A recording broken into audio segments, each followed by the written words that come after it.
65% of the potential of fail on a company is the conflict among the co-founders. As an entrepreneur that is always trying to understand the challenges from these companies and help them grow, how do you see these challenges moving forward? The entrepreneurship is like that. It's never a smooth journey all the way to the end. You're always going to run into conflict, and that ability to resolve conflict and be on the same page and make sure that no matter what decision it is, even if it's not the decision that you want, if you've agreed to one thing, then both of you are full steam ahead on that specific topic. Thomas, on your side, where do you see this challenge? I think it's very important to make sure that you're on the same page and that you don't have a misunderstanding either for a cultural reason or just for any other reason. You're fighting the world when you're setting up a new business. Everything is against you. I think it's important to address that as quickly as possible. If you do start to identify issues, address them straight away. Be very transparent. The longer you let it kind of boil, the worse it will be when it surfaces. I think the challenge is when things are tough and there's a blame game starts coming out. People start blaming each other for problems. It's one thing if it's an employee in the company that you can, remove, get rid of. It's another thing if it's a 50% equity holder. What we do is we personalize every single message that goes out. And that's where our personalization engine comes out. Because you have tools in the market like Superhuman, Fixer, for example, all of these AI inboxes that automatically filter out messages that they can sense as marketing. Because we have individualized, personalized messages, they don't get filtered. They actually land in an inbox and people can take a look and actually read your messaging that's going out. That's all in all what we are doing at Bavlio.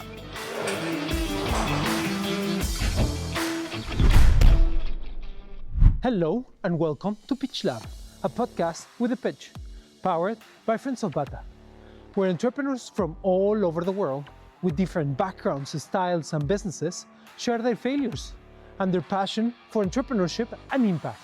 I am your host, Enrique, a Mexican-Swiss entrepreneur who spent over 20 years building, breaking, and backing startups around the world.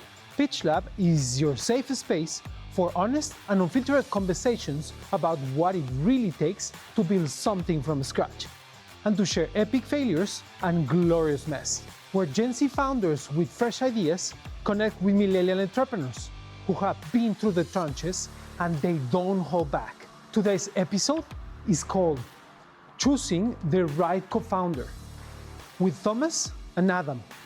So let's dive in. Today we are running the episode about finding the right co-founder and team. Adam is a Canadian technology expert and a founder of Bavlio. Adam, can you introduce yourself? Thanks for the great intro, Enrique. I started building my first real business with my mother during my first year of university, and most of my real learning actually comes from building things in the wild. I've been deep in the tech startup space since last June. Initially launched a product that ended up failing, unfortunately, due to a co-founder conflict. And it was pretty tough, but taught me a lot about team dynamics and product market fit. This past summer, I was selected as one of the top 36 entrepreneurs across Canada. And that's where I actually started building Bavlio, which is my current venture. Thomas is the founder of TripleB. He's also founder of multiple companies, including MGG. He's an entrepreneur and is always interested in innovative ideas across both business and charitable domains. Thomas, can you explain us a little bit more of your background? Thanks, Enrique. You did a very good job there setting up the stage for me. I appreciate it. My entrepreneurial journey started when I was in my 20s, when I got involved in a restaurant business, which was, I'll say, not the most successful venture I've ever been involved in. Over time became an investor in many startups, as well as the founder of several other ones. And today, through TripleB, we both found companies and invest in companies that we think have a lot of potential, and try to coach and help founders to build their vision and build their dreams. As you know, I personally believe entrepreneurship is the most important skill you can learn in life, because it's about taking responsibility for your actions. It's about taking your life into your own hands. So we try to pass that message on and teach the next generation, I think, what can be done. And I'm going to start with this topic by putting myself there on how I was feeling many years back when I founded a company with my ex-girlfriend. And I was in this relationship, and we decided to do it together because it was fun, it was exciting, and etc. The problem came when we decided to split. We kind of managed to work on it. The brand is still there, alive, and it's amazing. For me, it was very difficult to finish a relationship, a love relationship, and then continue the business. Adam, maybe from your side, like as an entrepreneur that is always trying to understand the challenges from these companies and help them grow, how do you see these challenge moving forward? I started my very first taste of this startup stuff last year. That's when me and two of my friends, we got together and we said, okay, this is an idea that we have. It was called Lifeimation. It was a platform for you and your family to store important documents. We were three computer science students. We got together and we were, full force ahead. Very soon, once we started, we didn't have any clear roles defined. We just powered together through whatever was going on. But we realized that one of the issues that kind of kept coming up at the start was very subtle, was there wasn't a clear distribution of responsibilities. And as a result, there was small things at the start, small speed bumps where I would have an opinion and one of the other co-founders would have a different opinion, or we weren't necessarily on the same page. And the issues unfortunately kind of kept compounding on top of each other. And instead of it really being me and our other co-founders on the same page versus the world, at some points it was me and a co-founder versus the other person. And as a result, not having that communication between us ended up actually breaking our entire team apart and we had to shut it down. So really it was working through those disagreements, and that's something that I'm looking for now very much so, is when we end up going through conflict, because entrepreneurship is like that. It's never a smooth journey all the way to the end. You're always going to run into conflict, and that ability to resolve conflict and be on the same page and make sure that no matter what decision it is, even if it's not the decision that you want, if you've agreed to one thing, then both of you are full steam ahead on that specific topic. And so, yeah, that's one of the things with someone else, is making sure that we can go through conflict as soon as possible, see how we're able to resolve it. And if we're not, then that's not really a recipe for success. Thomas, on your side, where do you see this challenge? So I think, there is definitely a cultural difference when it comes to teamwork in different parts of the world, in different societies. I think, the expectations can be different, and the way that people behave in terms of how much information or truth they tell you also varies, right? But there are societies where it's considered rude to to question somebody. There's other ones that are very direct. Going back to what Adam said, I think it's very important to make sure that you're on the same page, and that you don't have a misunderstanding either for a cultural reason or just for any other reason, right? In terms of your expectations, because I think a lot of things can unravel just because there are misunderstandings on the expectations. And I like, we all go into things with the best, hoping for the best, trusting our partner, et cetera. I don't think anybody's ever gone into any kind of marriage whether, thinking, oh, this is going to be bad, right? We're going to not get along, right? There's going to be something wrong. But just like in marriages, where there are cultural differences or personality conflicts, the same thing happens in businesses, because you're going to spend more time with your founding partner than probably with anybody else, right? At least for the first little while.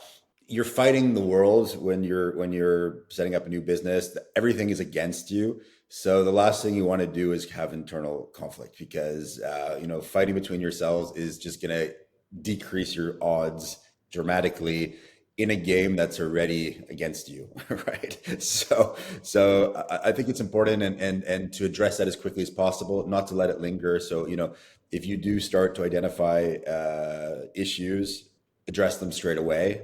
Be very transparent. The longer you let it kind of boil, the worse it will be when it surfaces. My question would be, do you have any specific failure that you can bring out of this experience? I've lived this to some degree several times. It's definitely a spectrum. I think to a certain degree, when something works, it covers a lot of these problems, and you only realize it when things don't work, right? So if things go well, you kind of put up with each other's, things you don't like about the other person, if I could put it that way.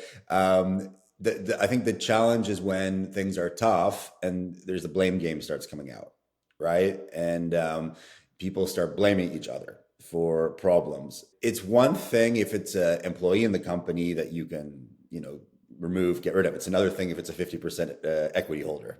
Yeah. And it's particularly hard if you have like a long friendship. I've definitely experienced some of those things. I would say luckily in almost every instance, where things didn't go to plan, we all get along well. Everybody was maybe emotional but mature enough to move on. But for sure there were heated moments, right? That happened. I think the key in all those situations is just to be very open, get it out of you quickly, get your anger out, share it, release the tension, get the tension down quickly. One of the first ventures, which was a restaurant business in South America when I lived down there, where there was actually 5 partners in it. Things went well for the first year. After that, it started to get tough, and then everybody starts blaming each other a little bit, right? And it gets less fun and more stressful. In the end, we found a way out. We sold it. We got out of that business, but it was definitely more pressure and more stress than it needed to be, mostly because of, I think, different egos and expectations, right? But the main learning is address the problems early. Hopefully everything goes well, you'll be great friends, everything will, but if not, deal with it quickly. How do you face it, Adam, with your clients? Is there, when you are starting to sell the business opportunity, do you understand what is the challenge and how to help them? Totally, totally. Yeah, I mean, positioning of the co-founding team as one united front is very important. And of course, that's what you want to portray, no matter who you're talking to. If I'm going and talking to one person, and then let's say my co-founder's following up with them, we want to be sure that we're on the same page with regards to the product itself and what services we provide, like where we are with them as well along the whatever process we have. And it's definitely that. Like, how do you sell it? Like, do you understand the clients? Because what you're selling is a way to sell, right? Like, so how do you understand this relationship of the clients and then bring it to a value?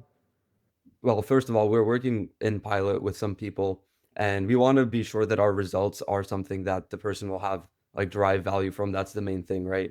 If they're going to be spending time and money on our product, then it should give them outsized returns on them. That's the only thing that would make sense. You wouldn't purchase a product otherwise. And so going through and showing them that, hey, this is a very similar person who's had this results for yourself. And that's why it's even easier for us because we're more of a we help you with sales, right? So it's very direct connect with in terms of value, and because this directly reflects their revenue, right? If they get more sales, they increase their revenue, and it's very directly linked to how much they're paying for the products. If they're paying $10,000, let's say for example, they're getting $100,000 back. Obviously, that's just something that anyone would buy at any point. So it's very easy for them to tie that and to show that to them and walk them through any sort of issues that they have. I really like. I watch a lot of Alex Hormozy's stuff, and I think he has really good points on this: how to craft your offer and how to get leads, etc. And so I use a lot of those frameworks as well while crafting it and walking through and you know figuring out for the people what their issues are, what their pain points are, what is stopping them from purchasing the product. Do you think all of them understand what is the pain, or they come to you with a real, like, this is what I don't know how to do? I guess it really depends on how you found the person. If I'm reaching out to them, if I'm doing cold outreach, then it's the onus is on me to even like first of all introduce them to the problem. The thing is, again, this is the solution that I'm selling is something that everyone faces. It's cold outreach. You want to get more people after a certain point. You have a when you start off doing outreach for your business, it's generally okay. Who's in my network? Who can I reach out to? But that's a limited pool, right? After a point, you have to do cold outreach. And it's the same for me as well. When I'm doing cold outreach, I'm reaching out to these people. You need to like explain the problem to them. Thankfully, it's not that difficult. But then, how are we better than other people? How exactly does it tie in with the rest of their stack? If they have a larger team, how can they use it? Explaining all of that, being very high touch with them, especially at the start, to make sure that they understand every part of the process is very important. Thomas, you have a lot of experience on this role of working with different businesses in different places of the world. How do you connect with them in the first 6, 12 months? What are the alignments that you put in place? How do you make them accountable? Yeah, so that's a great question. I think there's definitely some importance of being together in person, especially on a business that's a lot of business today are remote, right? And you're building structures together, and this is why so many successful companies start at like university level, because you have a natural community of people who have the similar ideas, and you also have the ability to physically be near each other, which I still think has a lot of value. So I think, I like to spend a lot of time in person, especially at the beginning. Once you start doing these video calls or managing things remotely, WhatsApp, whatever, it becomes very transactional. Everything becomes very transactional, right? Which is okay. Like for a day-to-day task, get this done, get that done. It's great, right? But you don't really know each other in a personal way. It's hard to understand the small soft nuances, which are the things that actually I think make a lot of things work and get people's buy-in, right? Because at the end of the day, you need everybody to buy into something, into a common vision, common dream. And that doesn't matter which culture you are, that doesn't matter what business you're in, it's exactly the same, right? Business only works if everybody buys into an idea, a myth, and it puts everything behind it. So I think, building forums to work together, be together, challenge each other in a healthy environment, and then complement that with technology to work remotely, to be able to link different parts of the world together. That's the way I found to be quite successful. And I think it's also just important because I think we are humans, and we need some back and forth input. We need some gratification both ways, right? And things that are just so hard to do without a little bit of direct contact. Just to add on to that, I think that really speaks to my experience as well. Obviously, like the scale that I'm doing stuff, probably not as large as Tom, but especially in the earlier days, having that contact with your customers is probably one of the most important things. So one of the businesses I launched earlier in my university career was a payment services business. And so we provide payment service terminals to businesses to accept payments, credit cards, etc. And what we do is whenever someone's interested, I would drive out if they're like an hour, 2 hours away. I'd drive out, I'd explain everything to them, and I'd set it up everything for them. Even though like traditionally in the industry, you would have some concierge that they'd call and do it. But instead I'd go up, I'd set everything up, I'd make sure that they're good with it. And if they have any problems, I drive back out the next day and make sure that they're good. And these people have then stuck with us for years and years, and organically they refer us to other people, especially if you're in a services based business. Those referrals matter the most. And our business, even though that business we're not actively marketing that much, it still grows to this day through these people because they trust our services so much. So yeah, I 100% agree with Tom's point on that. Thanks both for that. And what I get out of this part of the discussion is that spending time with people and recognizing what is the element of connection is very important. What is the one red flag you have learned to recognize when you are evaluating either a co-founder or a team? That's a very difficult question because a lot of it becomes, I hate to say intuition, but because a lot of the time, you're in the honeymoon phase early on, right? And there are certain personality traits that you'll pick up, which you'll realize are going to be compatible with you or not, and you're not always right about that. Especially early, in the first few, when you're first trying, and you don't really know somebody until you spend a substantial amount of time with them. Yeah. So I think beyond like a natural chemistry, right? I think that is important. I think it's really, really hard to, I mean, you're probably never going to start a company with somebody who completely has zero chemistry with you. My advice is take your time before making any long-term commitments.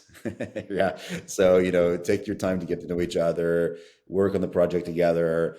And, if there's friction before you've even really started, that's just going to get worse. right? So if things are going smoothly, if you've spent a couple of weeks working together on stuff, putting together plans, because remember, all that is free. Coming up with ideas and working on plans and stuff costs you nothing but time, right?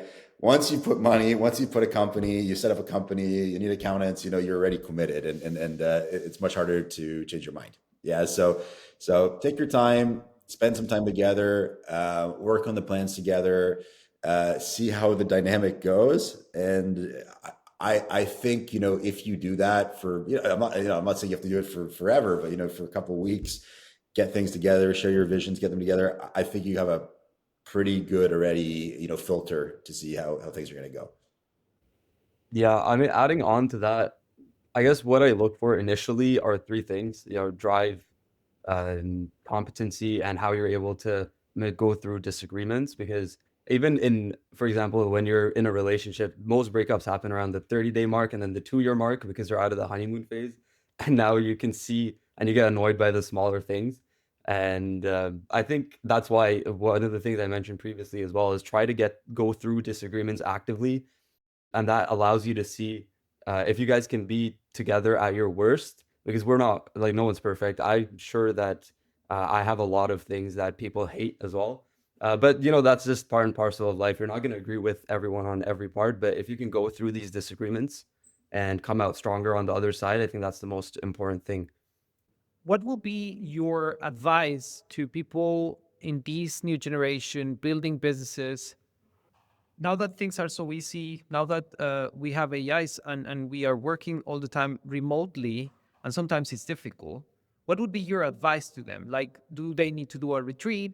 Do they need to get together once in a month? How do you see that?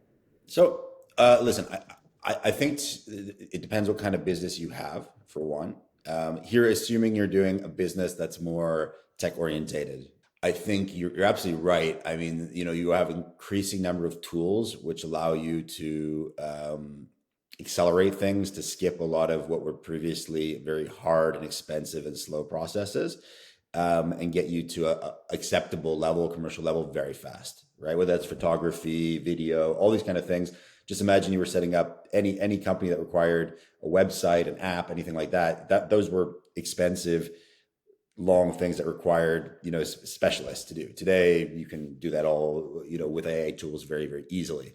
Saying that, I think it's very hard, and there are founders who do it, who are solo and can do that. And there's all this talk that there's going to be the first one person unicorn and this kind of stuff, and that might happen, right? That might happen, but those are not the normal routes that people are going to take, right? There's going to be every one of those, there's going to be 100,000 million, a couple million entrepreneurs who are going to build great things, right? And in a different, with using some of those tools, but still depending on community and people. So I think the fundamental human skills you need, the relationships, are exactly the same with tools or without tools. The tools just layer on top, right? They layer on top. They cut out some of the waste. They cut out some of I would say, the complexity. They also, in a way, make it harder for you as an entrepreneur because they remove the number of differentiators that you can have, right? So, every time that there's a tool that can replace a skill, that means everybody else can get that same tool, right? So, Yeah. so I think it's important to, make sure in your team and yourself that you're developing skills and have people with skills that are not going to be easily replaceable. I think one of those skills is empathy. I think it's human empathy. I don't think machines are going to be anytime soon able to replace human empathy and the relationships that we have with each other. And Adam was saying he was going to see his customers in person, things like that. I think those are going to be more important than ever because so many other things are going to be commoditized by technology. So double down on empathy would be my advice, and use that skill and learn that skill in your business and what you do. Most of the time when I get into a conflict, that is not often, but it happens in business. I did not have the time to really understand the perspective of the other person. So it's great to use it as a standard for relationship building. Adam, I mean, we both started, and you finished it. I didn't. Computer science. right? Like, so, and you know how to work with people that are always thinking in that mindset. I dropped it because I couldn't, right? Like, so, and then I'm very honest about it, right? Like, I studied, I think it was 2 years, computer science, and then I dropped, I couldn't because my mind doesn't work like that. You are building companies, you are selling and having this value proposition. How do you link this to people that are software engineers, computer science? How do you preach it? What was that insight that you can give to people that are trying to do this? Totally. If you're a computer science student, and it's almost as if like what draws you to computer science is people who are generally more interested in things as opposed to people. And so we have this it's this general notion, right, that computer science students, engineers are pretty introverted, and it's a little bit difficult. I know I see it in my peers as well to break out of that shell. Even me personally, I'm drawn a lot. Like I love coding, and if there's a problem, I can just be solving that for days and days at an end. But putting your head out and talking to people is a little bit of a challenge for sure. I think the most important thing is to address that number one, to know your strengths and your weaknesses because everyone has strengths and weaknesses, and really trying to work on that and going out there and putting yourself out there. So I was at a talk recently, and there's a CTO of a company there, and they were asked this same question: what is one of your biggest weaknesses? And he mentioned public speaking, and that's why he was out there talking to people and addressing that fear. Even though he was a computer science student, CTO, he said that, you know what, I know that this is one of my weaknesses, and that's why I'm out here today addressing that. And if we're able to do that more and more, then you're as weak as your weakest link, right? And if that's what your weakest link is, and you're actively addressing that, you're working on it, then as a result, you have much better outcomes generally. It's sometimes challenging to put the two of them together. And I'm going to ask this to Thomas, with your experience giving mentorship and developing different businesses and teams. On your view of leadership, how does that actually develop between these teams? Is it something that is shared, earned, or defined? I think leadership is a learnable skill. There's this assumption that the leaders are, born and it's a natural thing. I'm not necessarily sure that's true at all because I've seen many people develop leadership over time, and there are different styles of leadership, right? I do think there are certain things that you'll find in almost all leaders. I think almost all leaders are good communicators.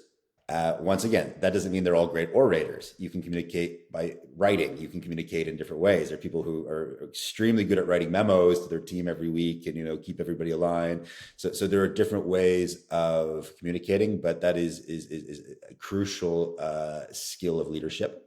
Being fair is very important, or being perceived as being fair is very important. And I also think decisiveness is another skill that you'll see in almost all leaders, right? And once again, these are not things that mean they're, I think that often gets pulled as a strongman kind of leadership, right?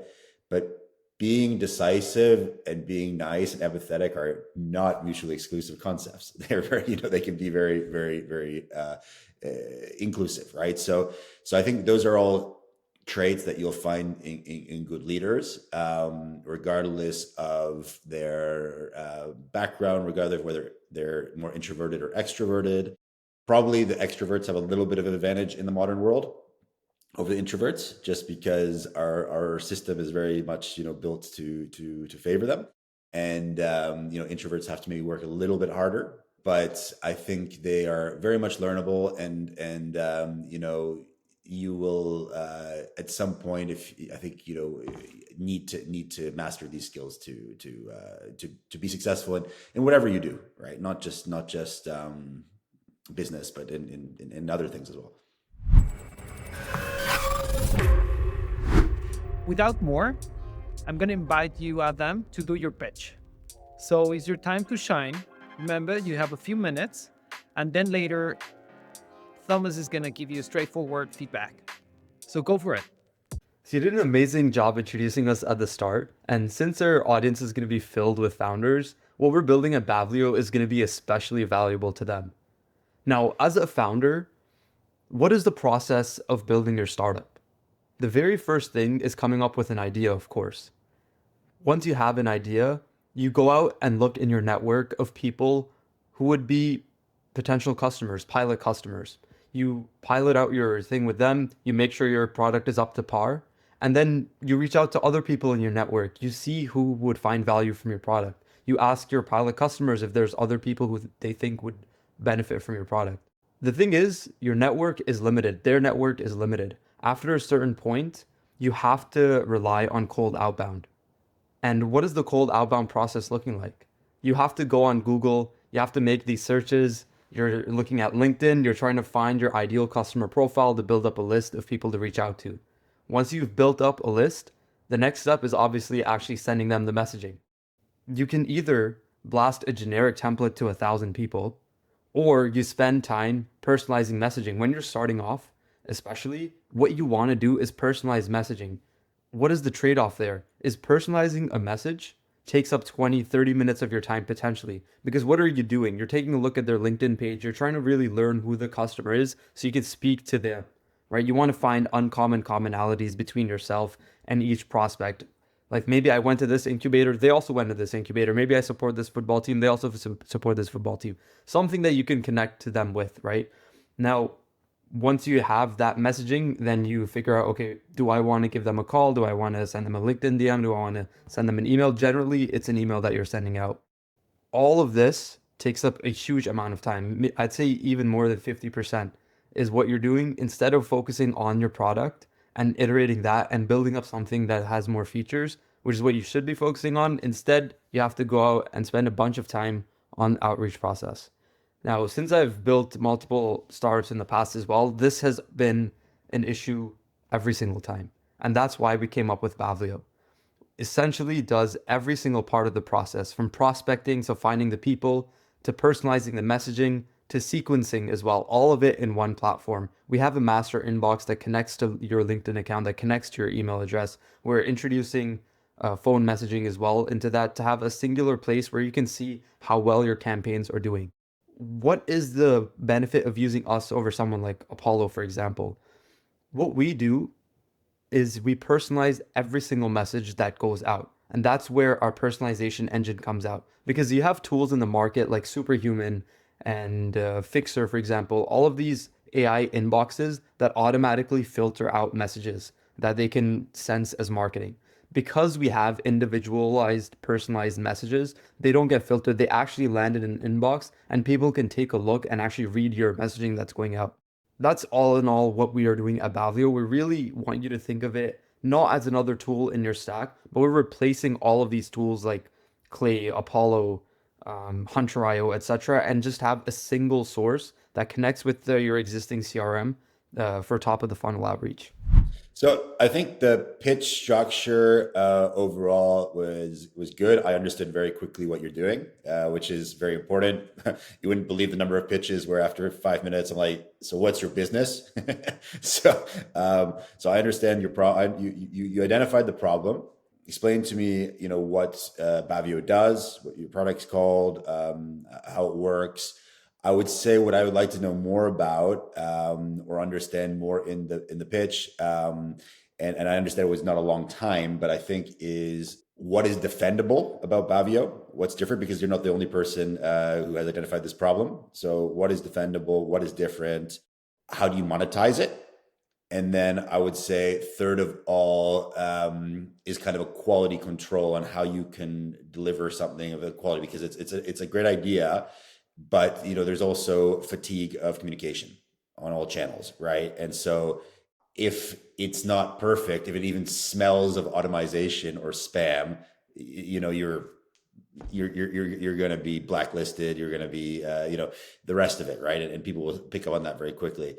So what is it that you have developed or are developing that mitigates that and ensures, like you said, the product is the thing, that your product is superior than anybody else that would do something similar? Totally. So I'll address all three of those, starting with how to defend it. Differentiating factor obviously is because this is a problem that everyone faces. So I'm not the first person to try and build a solution for this. Now, I spoke to a agency owner recently, and I think he does 20 mil in revenue per year. And the way that his agentic workflow is set up is somewhat similar. He also tries to personalize all the messaging. The biggest thing with all of these tools is there's no built-in learning feedback for the agents. So it does the research, it looks at these things, it will come up with a message, but there's no learning based on the past messages that a normal human would have. And so one of the biggest differentiating factors for us is building that sort of learning feedback in, where let's say I'm reaching out to CTOs in this industry. What words work? What things do they really connect with? Right? As opposed to, let's say I was working with CEOs in a different industry. So those things, implementing that learning feedback is not something that anyone has. And that's something that we do. We learn on every single piece of outreach that we do. That's number one. Number two is even the medium of outreach is quite different. So traditionally, we have, of course, email campaigns and LinkedIn campaigns that is being done by other people, but we're developing voice campaigns as well. And how that works is we train our voice agent on your voice, so Tom's voice. You talk to it for 5 minutes, and then it sends out these personalized messages to each person in your voice. It will be 30 seconds or so. And that is really, really high response rates, at least in our internal testing. And so one of the other that kind of leads on to the next point, which is quality. And the reason why we're doing a lot of quality testing and internal testing with our pilots is to make sure that our agent doesn't run into these problems where it personalizes to a completely different person, right? You don't want that because essentially that tells them, okay, this person's using AI. I'm never going to talk to them in the future. And so you're right. That is one of the challenges for sure. And we're spending a copious amounts of time to figure that out. And then in terms of pricing, it's very easy for a company to justify it. The way we do it is we have a trial period initially where you can see, okay, is this delivering results? If you're paying X amount, are you 10xing the amount of revenue that you're able to generate in sales? And as long as we're able to deliver that, then it's a very easy thing to price out. And it's a very easy thing for teams to justify as well. Obviously, a lot of the information you're using is accessible to anybody, right? So you're doing link profiles, news articles, etc. You're searching the web and collecting all this information to build a profile, right? And that profile helps you then target the customer and make it more personal, right? So that clearly is accessible to everyone. I guess what is unique to you is aggregate data across many different customers, right? On the direct communication. Yeah. So explain to me a little bit more how you build that moat and you own, that data and how you see that evolving as an asset. So there's actually two things into here. The very first thing is, of course, the emails that we send are only sent by us and only we have access to the data, like response rates, open rates, what's working, what's not. That's the first thing. And that's what we really use to train our thing is based on past emails, based on past conversations, we're able to train our model. The second thing onto that, of course, is privacy is a big concern for people. We don't want to train our model based on other people's information. And so a lot of our work is making sure that we're not passing in personal private information. It's more so about the email structure and what words, let's say, or what format, what syntax works for certain types of people, as opposed to passing in personally identifiable information as well. Okay. And are you using any other outreach method other than email? Yes. So there's three things. First is email campaigns. Second thing is LinkedIn campaigns. And then the third is voice messages. And how do you distribute the voice messages? That's one of the things that we're trying to figure out is what's the best medium to do that. We've been playing around with DMing on LinkedIn as well. Or there's another option that we're testing out, which is in email, we embed a message, a voice message, or we create a link and send that out. But people generally don't want to click links in their email if they don't know who it's from. And then the third is we directly just text it to them. And so we're trying to figure out what's the best way. So far, the best thing that we've seen is on LinkedIn, but it's difficult to automate that at scale because LinkedIn has some pretty stringent policies. So we're still trying to figure out what's the best medium. And how do you, what's your scale strategy? How do you get it off the ground? Yeah, I mean, the good thing about us is we're an outreach tool, so we kind of eat our own dog food, and we just use Bavlio to scale Bavlio to cold outreach. But we also have a really good network. I'm part of a couple of accelerators, and a lot of people who are building companies there are very interested in what we're building. And as a result, we're able to service them. Our pilot customers are very happy with how we're doing, and they already have a list of people that they want to get on board as soon as we figure out some of these other technical stuff. Thank you very much for this interaction of both of you, for being so transparent, so open to this discussion. I'm going to close this session going back to our main point, the finding the right co-founder and team. I remember I read an article at the Harvard Business School Review where it speaks about, this thing of co-founder courtship. They explain that 65% of the potential of, fail on a company is the conflict among the co-founders. Not because of market or product issues, but because they don't manage to actually connect between each other. So that's a wrap on the episode of Pitch Lab, where bold ideas meet the real work of turning them into impact. Now it's your turn. Head to the Friends of Bata LinkedIn page or use the link in the show notes and vote for your favorite Gen Z founder. Your vote counts for 50% of the final score. The other half comes from our mentors and jury. The winners join our Pitchers of Honor Hall, receive hands-on support from our expert coaches and mentors, including myself, and a Forbes 30 Under 30 founder, plus access to Let's Group Ventures Factory to sharpen their model, scale smarter, and cut costs. And yes, there is a cash prize too, because every milestone should be celebrated. So cast your vote, share the love, and thank you for supporting founders who turn challenges into growth. I am Enrique, and this is Pitch Lab. See you the next time.